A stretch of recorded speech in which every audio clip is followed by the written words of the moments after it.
Hi hello friends. Rashid தன்னோட தாய் கல்லறைக்கு போகிறான். அந்த கல்லறைக்குள்ள ஒரு அலறல் சத்தமும் தீப்பற்றி எரியுது. ரஷீத்துக்கு என்ன நடக்குதுன்னு ஒன்றுமே புரியல. நம்ம தாய் கல்லறைக்குள்ளே புதைச்சிட்டோம், ஆனால் எப்படி இங்கே தீப்பற்றி எரியுது ஒன்றுமே புரியாமல் என்ன பண்ணுறான், ரஹீம் பாய்கிட்ட போய் கேட்குறான். ரஹீம் பாய், நீ கல்லறையை தோண்டிப்பாரு, உனக்கு உண்மை என்னன்னு தெரியும் அப்படின்னு சொல்கிறாரு. அப்படி அந்த கல்லறைக்குள்ளே என்ன நடந்தது அங்கே இந்த கதையை முழுசாக பார்க்கலாம். ரஹீம் ஒரு சின்ன வயசு பையன். அவன் சின்ன வயசுலேருந்தே தன்னுடைய சொந்த கிராமத்தில் தான் வளர்ந்துட்டு இருக்கான். ரஹீம் அம்மா ஒரு ஆசிரியராக இருக்காங்க. அவங்க ஸ்கூலில் வேலை செஞ்சுட்டு இருக்காங்க. அந்த ஊர்லேயே ஃபர்ஸ்ட் படித்த பொண்ணு ரஹீமோட அம்மா ஜரீனா. ஜரீனா ஒரு ஆசிரியராக இருக்கிறதால அந்த ஊர் மக்கள் எல்லாருமே அவங்களுக்கு பெரிய மதிப்புக்குரியவங்களா பார்த்தாங்க, ரொம்ப மரியாதைக்குரியவங்களாவும் பார்த்தாங்க. அங்குள்ள சின்ன சின்ன பசங்க எல்லாமே டியூஷன் படிக்க வருவாங்க.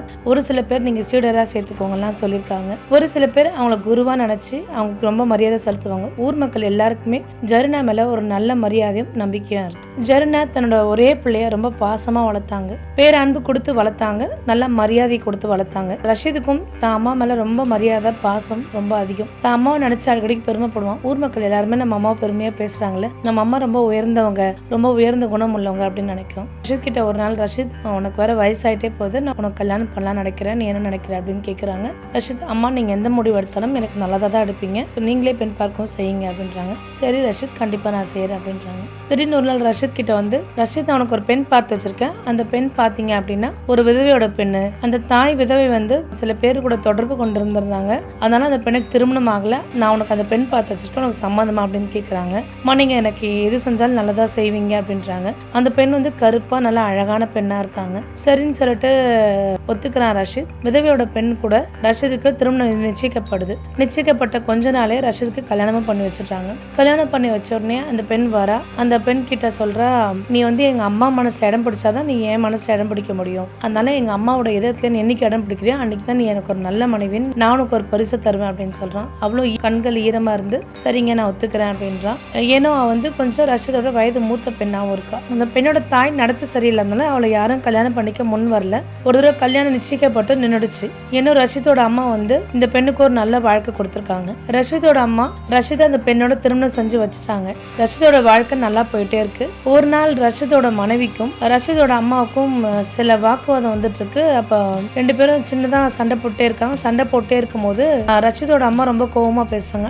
ரஷீத் உள்ள வந்தோடனே, என்னம்மா ஏன் இவ்வளவு கோவமா பேசிருக்கீங்க, நீங்க கோவமா பேசி நான் பார்த்ததே இல்லையே அப்படின்னு சொல்றா. உன் பொண்டாட்டி செய்யறதுலாம் சரியே கிடையாது அப்படின்னு சொன்ன உடனே ரஷீத் தான் பொண்டாட்டி கிட்ட எந்த விஷயம் என்ன பேசணும் எது பேசணும் கேட்கல. முதல்ல எடுத்தோடனே கண்ணத்துல அரைஞ்சான். உனக்கு எங்க அம்மா உனக்கு பெரிய வாழ்க்கை பிச்சை போட்டுருக்காங்க, நான் கல்யாணம் பண்ணலாம் உன்னை யாருமே கல்யாணம் பண்ணிக்க மாட்டாங்க, யோசனை பண்ணிப்பாரு, அவங்களே வந்து இவ்வளவு மதிப்பு இல்லாம பேசுற அப்படின்னு திட்டுறான். திட்டு ரஷீதோட மனைவி அழுதுட்டே இருக்கா. ரஷீதோட அம்மா வந்து எதுவுமே பேசாம அமைதியா நல்லா தூங்க ஆரம்பிச்சிட்டாங்க. ஆனா அடுத்த நாள் ரஷீத் தன்னோட அம்மாவை எழுப்ப பாக்குறான். எழுப்பும் போது அவங்க அம்மா இறந்துட்டாங்க. அவங்க அம்மா இறந்தோடனே என்ன பண்றாங்க, அவங்களோட மதப்படி என்ன பண்றாங்கன்னா கல்லறையில புதைச்சிட்டாங்க. கல்லறையை புதைச்சிட்டு ரஷீத் காலையில எந்திரிச்சோடனே சாமி கும்பிடுவான். சாமி கும்பிட்டு தான் அம்மா கல்லறைக்கு போவான். ஏன்னா அம்மா மேல அவனுக்கு ரொம்ப உயிர். தினமும் அந்த அம்மா கல்லறையை பார்த்து அழுதுட்டு வருவான். இப்படியே ஒரு 2 நாள் அழறான். திடீர்னு ஒரு 3ஆவது நாள் என்ன ஆகுதுன்னா, அந்த கல்லறைக்குள்ள ஒரு அலறல் சத்தல் கேட்குது.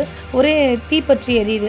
ரஷீத் என்ன பண்றான், ஒரு பக்கெட்ல தண்ணி எடுத்து அதை அணைக்கிறான். மறுபடியும் சாயந்தரம் சாமி கும்பிடுறான். இப்படியே காலுக்கு திருப்பி அந்த இடத்துல தீப்பற்றி எரியுது. ஒண்ணுமே எனக்கு புரியல. ஒரு சில பேர் ரஷீத் அம்மா கல்லறையிலே ரஷீத் அம்மாவை பத்தி தப்பா பேசுறாங்க. அப்ப ரஷீத்துக்கு ரொம்ப கோவம் வருது. ஏன் என் அம்மாவை பத்தி தப்பா பேசுறீங்க, எங்க அம்மா போல ஒரு உன்னதமானவங்க யாரும் கிடையாது, எங்க அம்மா வந்து எங்க அப்பா இறந்து கூட என்னை ரொம்ப கஷ்டப்பட்டு படிக்க வச்சாங்க, என்னை ரொம்ப நல்லா பார்த்துட்டாங்க, எங்க அம்மா போல ஒரு நல்ல அம்மா அந்த உலகத்திலே இல்லை அப்படின்னு சொல்லுவான். ஆனா அவன் தினமும் போக போக அந்த தீப்பற்றி எரிஞ்சிட்டே இருக்கு. ஃபஹீம் பாய் கிட்ட போய் கேட்கிறாரு, ஐயா இந்த மாதிரி எங்க அம்மாவோட கல்லறையில தீப்பற்றி எரியுது, என்ன விஷயம் அப்படின்னு சொல்லி கேட்கிறாரு. உங்க அம்மா ஏதாவது தப்பு செஞ்சிருக்கலாம், தப்பு செஞ்சாதான் அப்படி நடந்திருக்கும் அப்படின்னு ஃபஹீம் பாய் சொல்றாரு. அப்ப ரஷீத் சொல்றான், எங்க அம்மா ரொம்ப நல்லவங்க, அந்த ஊர் மக்கள் எல்லாருமே அவங்க ரொம்ப பெருமையா தான் பேசுவாங்க, அவங்க எந்த விதத்துல அநீதி இழிச்சிருக்க மாட்டாங்க அப்படின்றா. இல்ல உனக்கு தெரியாம நடந்திருக்கலாம், அவங்க கூட பழகிட்ட கேளு, இல்ல வேற ஏதாவது விஷயம் நடந்திருக்கலாம், தெரியாம நடந்திருக்கலாம், என்னோட பல வருஷ வாழ்க்கையில இந்த மாதிரி யாருக்கும் நடந்தது கிடையாது, ஏதோ கடவுளுக்கும் அவங்களுக்கும் ஏதோ ஒரு கெட்ட விஷயத்த அவங்க செஞ்சிருக்காங்க, நீ மற்றவங்க எல்லாத்தையும் விசாரிச்சு பாரு அப்படின்னு சொல்றான். விசாரிச்சு பாக்குறான். அவன் தான் அம்மா இறந்ததுல இருந்து தான் மனைவி கிட்ட பேசுறதே கிடையாது. இவ சண்டை போட்டுதான் நம்ம அம்மா இறந்துட்டாங்கன்றதால தான் மனைவியை ரொம்ப வெறுக்கிறா. அவளை பார்த்தாலே எப்பவுமே திட்டே இருக்கான்.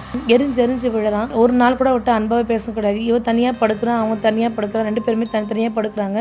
அது மட்டும் இல்லாம தன்னோட அம்மாவை நீ பார்க்கவே போகக்கூடாதுன்னு சொல்லிட்டு கட்டளை இடுறான். அவர் ரொம்ப வருத்தப்படுறா, எங்கள் அம்மா உடம்பு முடியாதவங்க, நான் போய் பார்க்கணுன்றான். இல்லை நீ எக்காரத்தை கொண்டு உங்கள் அம்மாவை நீ பார்க்கவே கூடாது, எங்கள் அம்மாவை பிரிச்சுட்டல, நீ என்றைக்குமே உங்கள் அம்மாவை பார்க்கவே கூடாதுன்னு சொல்கிறான். இப்படி தினம் போய் இது பண்ணுறான், ரொம்ப கஷ்டப்படுறான். தன் மனைவிக்கு கணவர் கஷ்டப்படுறது ரொம்ப கஷ்டமாக இருக்குது. ஏன்னா அம்மா கலரில் அப்படி எரியுது, இப்படி அலற சத்தம் கேட்குதுன்னு சொல்லிட்டு ஒன்றுமே புரியாமல் அழுதுகிட்டே இருக்கான். இப்படியே என்ன பண்ணுறான், தன் அம்மா இறந்த துக்கத்தோடவே ஆஃபீஸ்க்கு போகிறான். ஆஃபீஸில் ஒழுங்காக வேலை செய்ய மாட்டாங்க. அப்போ மேனேஜர் கூப்பிட்டு, ரஷீத் நீ வந்து பெஸ்ட் எம்ப்ளாயர் அவார்டு வாங்கியிருக்கேன், ஆனால் ஏனோ இப்போ ஒழுங்காக வேலை செய்யறதில்ல, நீ ரொம்ப கவலையில் இருக்குன்னு எனக்கு தெரியுது, நீ என்ன பண்ணு ஒரு 2 வாரம் ரெஸ்ட் எடுத்துக்கோ, 2 வாரம் ரெஸ்ட் எடுத்து நீ ஆஃபீஸ்க்கு வான்றாங்க. சரின்னு சொல்லிட்டு ரஷீதா ரெஸ்ட் எடுக்கிறாரு. அந்த ரெஸ்ட் எடுக்கிற 2 வாரத்தில் தான் மனைவியை பார்க்கும்போதெல்லாம் ஒரு வெறுப்பு கோவம் அதிகமாக வருது. எப்பவுமே திட்டிட்டு இருக்காரு, ரொம்ப கேவலமாக பேசிட்டு இருக்காரு. இருந்தும் மனைவி வந்து எந்த ஒரு விஷயமே பேசாம ரொம்ப பொறுமையாவே இருக்கா. அவளுக்கு அழ மட்டும் தான் தெரிஞ்சது, எடுத்தெறிஞ்சு எதுவுமே பேச மாட்டா. ஏதாவது எதிர்த்து கொண்டு எந்த ஒரு வார்த்தையுமே பேசாம அமைதியாவே போயிட்டு இருக்கா. அவளுக்கு இன்னும் அந்த கணவருக்கு வெறுப்பு வருது. மறுபடியும் ஃபஹீம் பாய்கிட்ட போறா. ஃபஹீம் பாய் எங்க அம்மா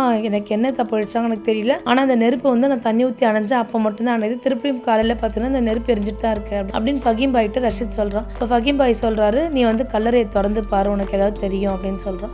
ஃபஹீம் பாய் சொன்ன மாதிரி என்ன பண்றான், அன்னைக்கு நைட்டு போகலான்னு பார்க்குறான். சரி நம்ம மனைவி தூங்கட்டும், தூங்கினதுக்கப்புறம் நம்ம போய் பார்க்கலாம் அப்படின்னு சொல்றோம். நைட்டு மனைவி தூங்கினதுக்கப்புறம் தன்னோட எழுந்து போய் தான் அம்மாவோட கல்லறைக்கு போறான். கல்லறைக்கு தோன்றான். கல்லறை தோணுனே அதிர்ச்சி ஆயிடுறான். அதிர்ச்சியாகி கொஞ்ச நேரத்தில் மயக்க அடிச்சு விழுந்துடுறான். அந்த மயக்கம் தெளிஞ்சு மறுபடியும் வீட்டுக்கு வரான். ஏன்னா அந்த அம்மா வந்து படுத்துட்டு இருக்காங்க. அந்த அம்மா மேல நெருப்பு எரிஞ்சிட்டே இருக்கு. அது இல்லாம நிறைய பாம்பு சூழ்ந்திருக்கு. ஒண்ணுமே புரியாம அவனுக்கு ஏன் நம்ம அம்மா அப்படி இருக்காங்க, என்ன அநீதி நான் இழிச்சிருப்பாங்கன்னு ஒரே வேதனோட வரான். வீட்டுக்கு வரும்போது பாத்தீங்கன்னா மனைவி வந்து அங்க இல்ல. மனைவி இல்லைன்னே அவளுக்கு ஒரு சந்தேகம் வந்துருச்சு. தான் மனைவிக்கு வேற யாரு கூட தொடர்பு இருக்கா, அவளோட தாய் போல வேற யாரு கூட தொடர்பு இருக்கா, நம்ம இவளை பார்க்கணும்னு சொல்லிட்டு என்ன பண்றான், தன் மனைவி பின்னாடியே போறா. தொடர்ந்து போகும்போது பாத்தீங்க அப்படின்னா தன்னுடைய மனைவி தான் அம்மா வீட்டுக்கு போறான். அம்மா வீட்டுக்கு போய் உட்காந்து அழுவுறா. இவன் விட்டு கேட்கறான் என்ன பேசுறாங்க அப்படின்றத. அந்த பெண் வந்து சொல்றான், அம்மா எனக்கு வந்து இந்த மாதிரி எங்க வீட்டுக்காரர் ரொம்ப கஷ்டப்படுறாரு, ரொம்ப வேதனைப்படுறாரு, இந்த மாதிரி மாமியார் கல்லறையில இருந்து நெருப்பு எரியுது, அது மட்டும் இல்லாம அலறல் சத்தெல்லாம் கேட்குதுன்னு எங்க வீட்டுக்காரர் நிம்மதியா எழுந்துட்டாரு. அவர் வேலைக்கு ஒழுங்கா போக முடியல, அவரோட வேலையை ஒழுங்கா செய்ய முடியல, அவர் அம்மா மேல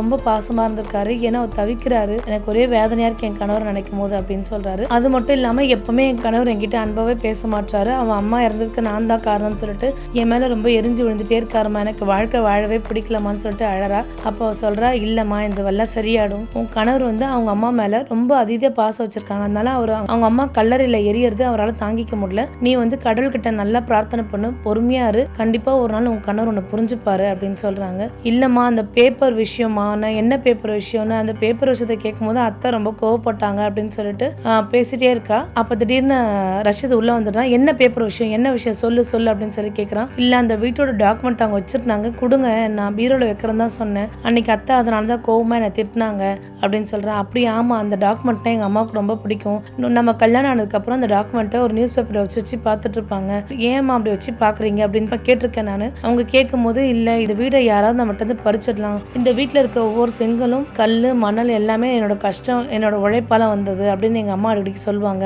எப்படிமா உங்க உழைப்பால வந்ததை யாராலும் திருட முடியாத மாதிரி நான் அடிக்கடி சொல்லிட்டு சிரிப்பேன், இப்போ அந்த டாக்குமெண்ட் எங்க இருக்கு அப்படின்னு சொல்லி கேட்கறான். அந்த டாக்குமெண்ட் வீட்டுல தான் இருக்கு அப்படின்னு சொல்றான். ஒருவேளை இதுக்காக தான் அம்மாவோட கலர்ல அலறல் சத்தம் கேட்குதோன்னு யோசனை பண்றான். தன்னுடைய மாமியார்ட்ட கேட்கறான், இல்ல ஏதோ எங்க அம்மா பத்தி உங்களுக்கு தெரிஞ்சிருக்கு, நீங்களும் உங்க பொண்ணு ஏதோ பேசிட்டு இருந்தீங்க, நான் வந்ததை நிப்பாட்டீங்க, சொல்லுங்க என்ன விஷயம் சொல்லுங்கன்னா, இல்லப்பா அதெல்லாம் அப்படிலாம் எதுவும் கிடையாது, ஒரு விஷயமும் கிடையாது, நீங்க ஒன்றும் இல்லப்பா அப்படின்னு சொல்றாங்க. இல்ல நான் உங்களை வற்புறுத்தி கேட்கறேன், கண்டிப்பா நீங்க சொல்லி ஆகணும், சொல்லுங்க அப்படின்னு சொல்றான். அந்த வீடு வந்து அப்பா சொல்றா, உங்க அம்மா எனக்கு யாரும் கிடையாது, உங்க அம்மா வந்து என்னோட சொந்த அண்ணனை கல்யாணம் பண்ணிக்கிட்டாங்க, என்னோட சொந்த அண்ணி உங்க அம்மா வந்து அப்படின்றாங்க. அவன் ஒரே அதிர்ச்சி அடைகிறான். நீ என்னோட சொந்த அண்ணன் மகன், நான் வந்து அவங்களுக்கு சொந்த நாத்தனாரு, அந்த வீடு வந்து எங்க அம்மா அப்பா எனக்காக எழுதி கொடுத்தாங்க, உங்க அம்மா மட்டும்தான் அந்த ஊர்லயே படிச்சவங்க, அப்ப உங்க அம்மா என்ன சொல்றாங்க அப்படின்னா, இந்த வீடு யார்கிட்டயே போகாம இருக்க நான் பாத்துக்கிறேன், நீ வந்து நான் சொல்றதை செய்யணும்னு சொல்றாங்க. நானும் படிப்பறிவு இல்லாதனால என்ன பண்றேன், என்கிட்ட இருந்து ஒரு டாக்குமெண்ட் கொடுத்து இந்த கை நாட்டு வச்சிருங்க அப்படின்னு சொல்றாங்க. நானும் எங்க அண்ணியை நம்பி என்ன பண்ண கை நாட்டு வச்சிடுறேன். கை நாட்டு வச்ச கொஞ்ச நாள்லயே பாத்தீங்க அப்படின்னா அந்த வீடு அவங்க பேருக்கு அவங்க எழுதிக்கிட்டாங்க.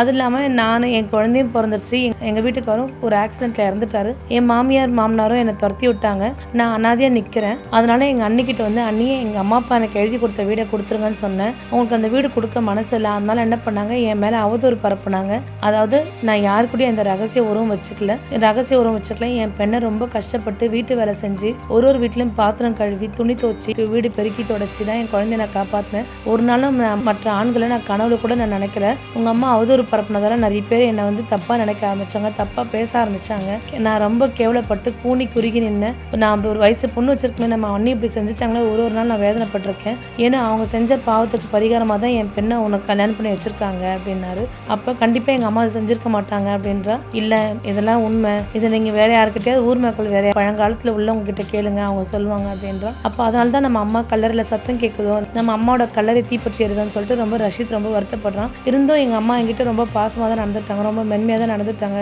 எங்கள் அம்மா செஞ்ச தப்பு தான், தயவு செய்து நீங்கள் எங்கள் அம்மா செஞ்ச தப்பை நீங்கள் மன்னிக்கணும், நீங்கள் மன்னிச்சாதான் எங்கள் அம்மாவோட ஆன்மா சாந்தி அடையும், தயவு செய்து மன்னிங்கன்னு சொல்லிட்டு ரொம்ப தாழ்வாக கேட்குறான். அதுக்கு என்னப்பா நான் மன்னிச்சிட்டேன், எனக்கு ஒன்றும் பிரச்சனை இல்லைப்பா அப்படின்னு சொல்கிறான். இந்த வீடு எனக்கு என்றைக்குமே வேண்டாம், அந்த வீடு உங்ககிட்டே கொடுத்தாரு ரஷீத் சொல்கிறான். இந்த வீடு என் பெண்ணுக்கும் உனக்கும் சொந்தமானதுப்பா, நீயும் என் மகன் மாதிரி தான், அதனால இந்த 2 பேருக்குமே சொந்தமானது, நீ இந்த வீட்டில் எனக்கு தர வேண்டாம், எங்கள் அம்மா செய்து பெரும் தப்பு தான், தயவு செய்து எங்கள் அம்மா சார்பாக நான் மன்னிப்பு கேட்டுக்கிறேன், மன்னிச்சுக்கோங்கன்னு பல முறை கேட்குறான் ரஷீத். ஐயோ என்கிட்ட நீ கேட்காதப்பா, நான் அவங்கள மன்னிச்சிட்டேன், விட்டுடுப்பா அப்படின்றாங்க. இருந்தும் அவனுக்கு ஒரே மனவேதனை. ஏன்னா நம்ம அன்பா வளர்த்த அம்மா கல்லறையில் ஒரு நெருப்பு எரிஞ்சுக்கிட்டே இருக்குன்னு ரொம்ப வருத்தப்படுறான், வேதனைப்படுறான். இது தெரிஞ்சு அவங்க மன்னிச்சு முடிச்சோடனே மறுபடியும் போய் அம்மாவோட கல்லறை போய் பார்க்கலாம். அப்போ நெருப்பு எரியல. இவங்க மன்னிச்ச உடனே கடவுளே அவங்கள மன்னிச்சிட்டாங்க. இப்போ அவங்க கல்லறை நெருப்பு எரியல.